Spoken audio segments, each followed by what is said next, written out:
Well, good deal. Well, let's hop in. It's great to meet you again. Thank you so much for taking a minute out today. I appreciate it. Thank you, Joe.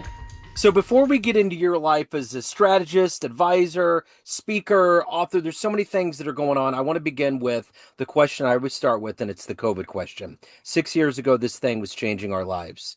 How did you get through that COVID era, and how has it changed the way that you conduct business and do things today? Yeah, COVID for me was a little bit different than most people. I was already consider me a more remote worker, but I was traveling all the time. So I was always going to customer sites or to one of our offices. But right before COVID uh, became a real thing, my husband and I had moved to Utah for a little while.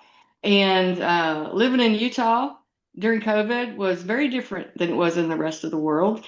We lived, and we just the whole idea of being scared to live was just a little different. It's cautious, but different.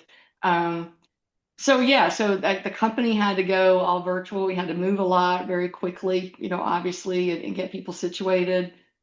Many people weren't used to working remotely. So for me, as a leader, it was a lot about teaching people how to stay in contact when they're just not right there, in front of you.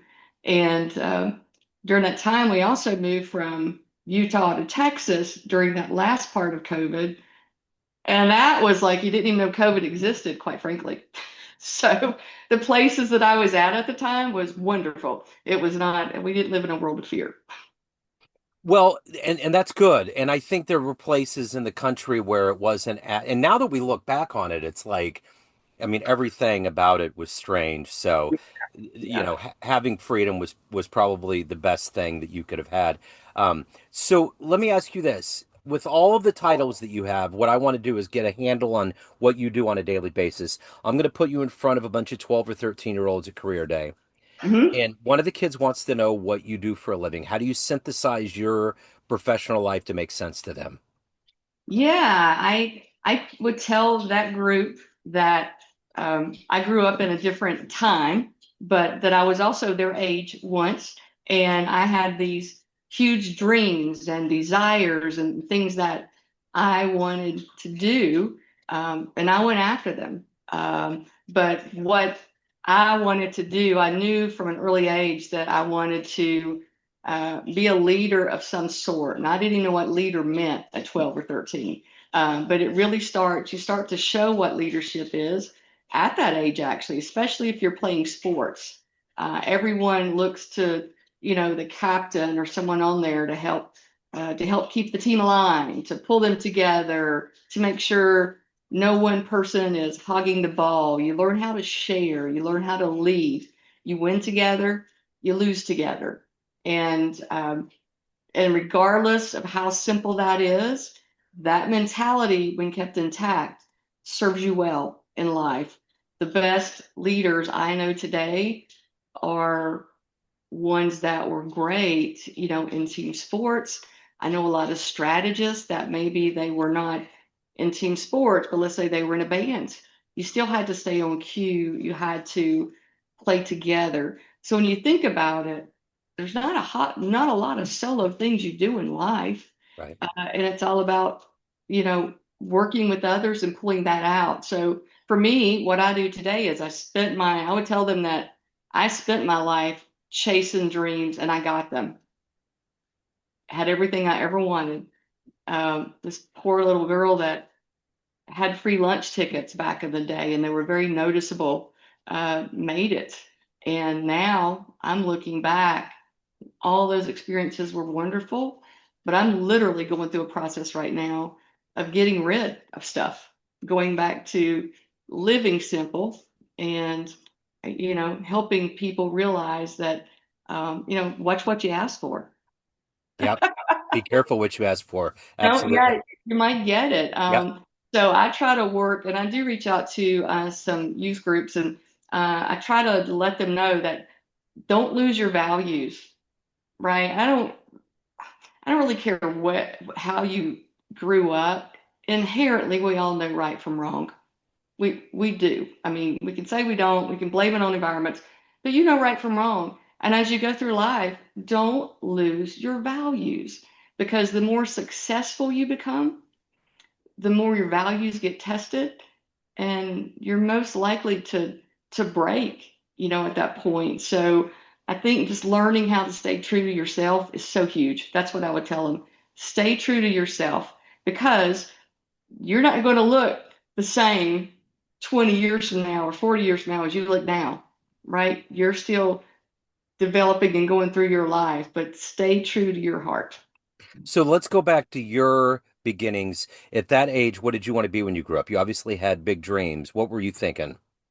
My dreams were basically this. I didn't want to be poor. Yeah. Uh, I didn't want to be poor. I wanted to be able to go to the store and buy clothes that were in style, um, not hand-me-downs. I wanted to be able to not have to work hard. When I say hard, like labor, like my parents did. They were farmers and mill workers, and that's not an easy life. I wanted something different, and I knew I wanted to be able to help people along the way. Um, and you know, it all worked out. I still don't know to this day how my mom and dad, on minimum wage, if even that much, put kept three kids clothed and fed and loved. Like I was loved every day. I had a great home life, and they taught me right from wrong. And if I got out of line, they showed me the right way. It was and that was just my thing, and I just wanted to just have more. I just didn't want to be poor. The having that free lunch ticket, and I know it's different today, but back in the day they would and didn't have it always. Was mom and dad would get laid off, or maybe the crop didn't do well or something. There was these couple months where had had a little help. And it was just so embarrassing. And you literally have a different color card. And every time you used it at lunch, when they punched it, it was just, I felt like I felt small. Um, and I just didn't want to feel that way. And that kind of drove me throughout my life, to the point it created a it created a big set of weights on my shoulder that I carried around that I didn't even know I was carrying at times. It made me push harder. So growing up, I just knew I wanted to be in business. I knew I was not going to be a doctor or law. I mean, well, I did want to be a lawyer. I knew I wasn't going to be in the medical field. I knew that for a fact. That was never anything I wanted to do. So I kind of went the business route. So who were examples of leadership or role models that were inspiring you to achieve your dreams? Yeah, so I would say, in school there were some great teachers, right? We didn't have TV, so it's not like I could watch a lot of stuff on there, but I had people that saw something in me that I didn't see in myself, and they allowed me to make mistakes, but they kept me safe. They let me fail safely and would pull me back. So, high school had some great teachers there. I think where it started though was elementary. Like we kind of had two levels of school in my county: elementary, like K through 7, and then high school, 8 through 12. It's very interesting what kids experience today. But I had some great teachers along the way that you were held accountable. I was taught accountability, and I expect accountability today. Um, and they just I really got into it when I got to high school. I got into the business classes, to FBLA and all those things. And even then, though, I remember my teachers. This is in the 80s. They were like, "Oh, Pam, you could be an awesome executive assistant, or you could be a teacher, all these things." And that was their level of thinking at the time. And I'm like, yeah, I am not going to be a teacher. I'm not going to be an executive assistant. I'm going to be the one that has the executive assistant. So that kind of drove me even harder, but they were great. And then when I got in business, had some great mentors. I had some not so good ones, so I knew exactly what I didn't want to do or be like, but I had some great leaders in my life that showed me what true leadership is all about. When Um, when you look at the landscape of business and leaders and entrepreneurial minds, really good businesses, who do you admire? What was there a template? Was there an organization that made a good product, made their employees happy, had customers that came back? Was there a model you looked at? yeah, so I studied that pretty early. I actually got to meet. Dr. Deming at one point before, back in the early days. And his whole thing was quality, right? And then it became taking that quality of what you do.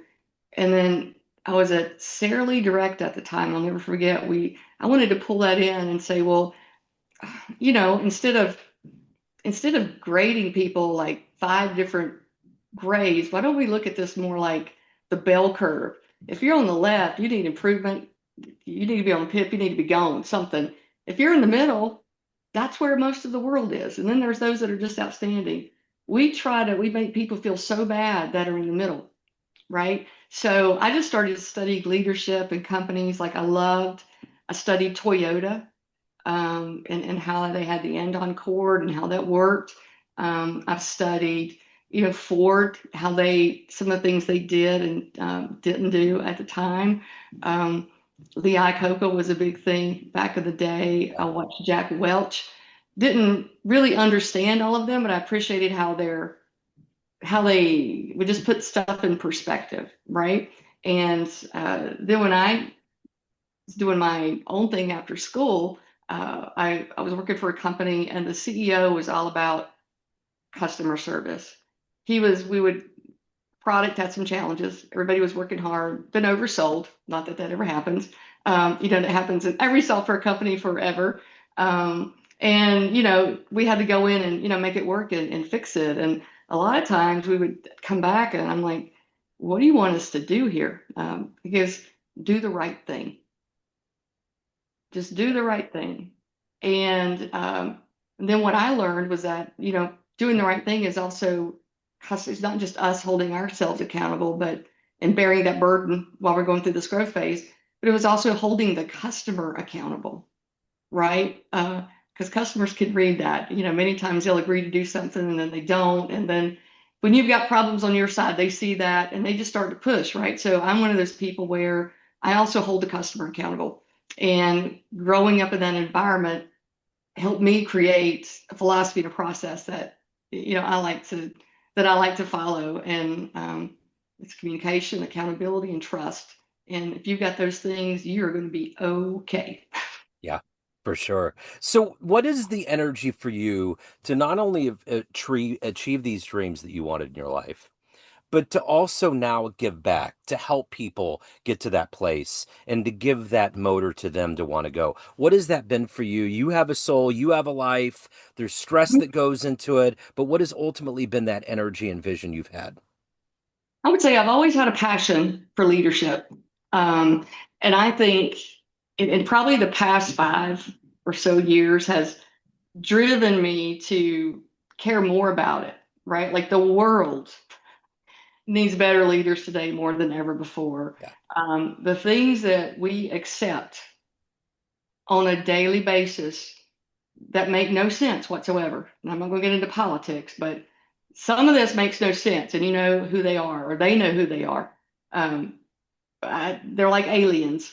And that is getting taught in our schools. Yeah. And parents are busy today trying to make a living, and they don't take the time with their children. I don't think it's malicious. They're working all the time, people are trying to survive rather than thrive, I believe. I'll use that rhyming thing there. So for me, that works itself into the workplace and the things that we accept here. So that just drives me, right? And I want to start teaching kids early. I want to talk to people that are in business today. There's many people that they're stuck or they're overwhelmed. And I started all out by my whole philosophy is face the mirror. It's a free tool that we all have. Face the mirror, look at it honestly. I wrote a book on it. And, you got to take the time to do it. And it's not we're used to looking in the mirror and fixing our hair, brushing our teeth, kind of tweaking things on the outside. But we go into situations in life, at home, at work, without ever preparing our hearts, our minds, our thought process. Like, what's the situation around me? I can't approach this person the same way that I approach that person. You have to, and I learned it in customers, you have to meet the customer where they are. just like you got to meet the audience where they are, and you have to understand that what you want to say may not be what they want to hear. So it's really understanding how to get that mutual point across, and just create good leaders that can um, help other people communicate better. And communication is not just talking; it's reading the room, being prepared to say things multiple times, being prepared to say it differently to different audiences, holding people accountable. Today's world, we don't have accountability, and accountability only exists when there's consequences. If there are no consequences for your actions, or the lack thereof, then you don't have accountability. And without accountability, there's never going to be any trust in your life or in your team or in your workplace. So that drives me, because I believe we can be a better people, a better country. We can just do so much more. And I want to try to rally people around that. But it all starts with you. It starts with facing the mirror and understanding your blind spots, um, understanding where you need to change before you can start changing others. So. Yeah, I totally get it. So let me ask you this. If you had a dream tonight and you ran into the 18-year-old version of you and you walked into a room and there was a film projector and you click play and a 60-second highlight reel of this life you've orchestrated came up on the wall, would that young version of you believe that your life turned out this way? Um, wow, that's a good one. I think the 18-year-old version of me would be, wow, you did what? You First of all, it would be going, you made $1 million a year and then you walked away from it. Have you lost your mind? Um, and I'd have a lot of questions, but it would be hard to soak in, right? Because it was, um, I guess at that age, in my 18 to 20s, I was determined to make it in my terms. And I didn't take any prisoners. And sometimes when I finished the race, I look back and there's a lot of people not with me. So and that's hard that's what I try to teach people now in my old self. If I could go back, I would I would have shown me, let's just take 10 situations that could have literally changed the projection or the outcome. It could have sped up some stuff. I could have avoided some things. I would like to say, and I do that today. I'm very vulnerable. I talk to people about where I messed up, and how things could have been different, faster, or I could have avoided it altogether. So I think the 18-year-old person of me would be asking a lot of questions. So what's the highlight? What are you the proudest of out of that highlight reel? Um, I'm the proudest of the people that I have been able to develop.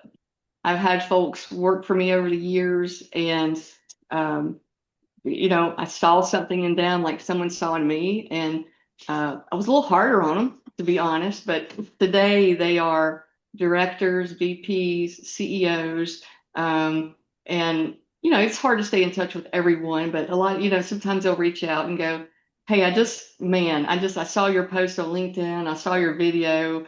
That is so great. Thank you for teaching me this early." That means a lot to me. It makes a really bad day really good, when you feel like you're not making a difference. So let me ask you this. Let's get to the real marrow in your bones. Everyone has a perception of you. Family, friends, clients, colleagues, everyone that knows you, but you're the one that runs the show. What's your perception of you? Who do you think you are? My perception of me is I still think I have a lot to learn. I do think I am more mellow than I used to be. I believe I approach situations with awareness now, and I kind of always have. I was just a little aggressive, let's say, back in the day. And I've learned to uh, look at other options. I always have a plan A, B, and C, be able to say, if that, then what? If that, then what? I think I can do that now. So um, I believe I can help people with my experiences. I believe I am um, uh, vulnerable and humble enough to share these things so other people can learn from it. Yeah. Yeah. So if anybody wants to ask questions, hire you, dig into all of the good work you're doing now, where's the best place for them to go? Oh, the great question. I'd love for them to do that. I created my company after my dogs. That's the name of my website is BigPaw, BigPawCX.com. It's got all the information on there. You can reach out to me.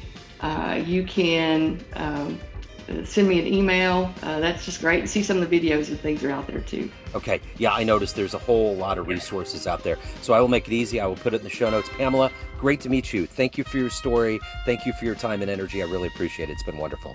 Thank you, Joe. Yeah, Thanks. you bet.